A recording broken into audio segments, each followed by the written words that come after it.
As a memoir spurs a campaign to abolish Sussex titles, Prince Harry accidentally shoots himself and Meghan in the foot. Despite Prince Harry's insistence that losing the Sussex titles will have no impact, a member of parliament is now working to amend the rules governing peerages.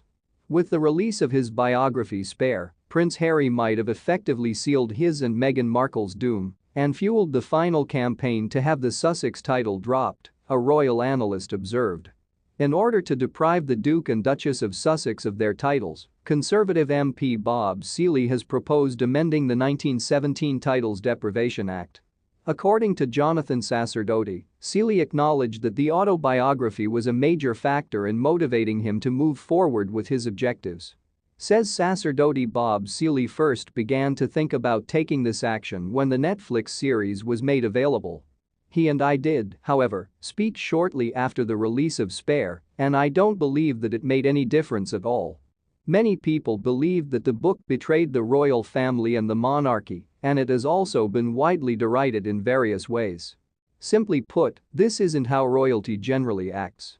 The book contains more extensive and numerous claims against the royal family than ever before, which has lowered Prince Harry's favorability ratings and led many people to wonder why he should still use his title. Sacerdote added as he spoke with Fox Digital.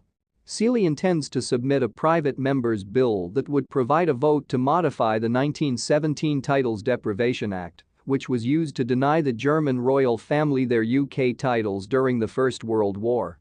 It is remarkable that a serving MP feels so strongly about the actions of Prince Harry and the Duchess of Sussex, Meghan Markle, that he wants to use the same law to strip them of their titles. Back then, that level of treachery was considered a reason to remove royal titles. Only peers who have been found guilty of a crime or who have taken up arms against the United Kingdom are currently eligible for an immediate peerage removal. When the First World War was still raging, the act was drafted, and Prince Harry's great-grandfather George V used it in 1919 to deprive the Duke of Albany, the Duke of Cumberland and Teviotdale, the Earl of Armagh, and the Viscount Taaffe of Corran of their titles for fighting alongside the German army. In reference to the potential introduction of a member's bill to strip Harry and Meghan of the titles of Duke and Duchess of Sussex, Seely said. A political issue exists. He is targeting several significant institutions in our nation, in addition to trashing his family and profiting off of his sorrow. Prince Harry might follow royal tradition and voluntarily renounce his positions, however, to spare himself the embarrassment of having the king take away the titles. The granddaughter of Queen Victoria, Princess Patricia of Connaught, gave up her titles in 1919 when she wed Sir Alexander Ramsay. She adopted the name Lady Patricia Ramsay in honor of her husband's status as the third Earl's son, while maintaining her superiority over English marchionesses.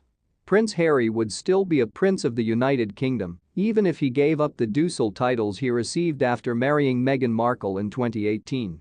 Therefore, Meghan, who uses her husband's titles in the feminine form, would still be allowed to be referred to as the Princess Henry. Since her husband is the only male descendant of George V who has not received a royal peerage, Princess Michael of Kent is the only member of the royal family who continues to use the convention. Queen's grief over the passing of her father, King George VI, is expressed in a moving letter. The Queen masked her heartache from the general public, but she confided in a dependable former courtier about her intense anguish.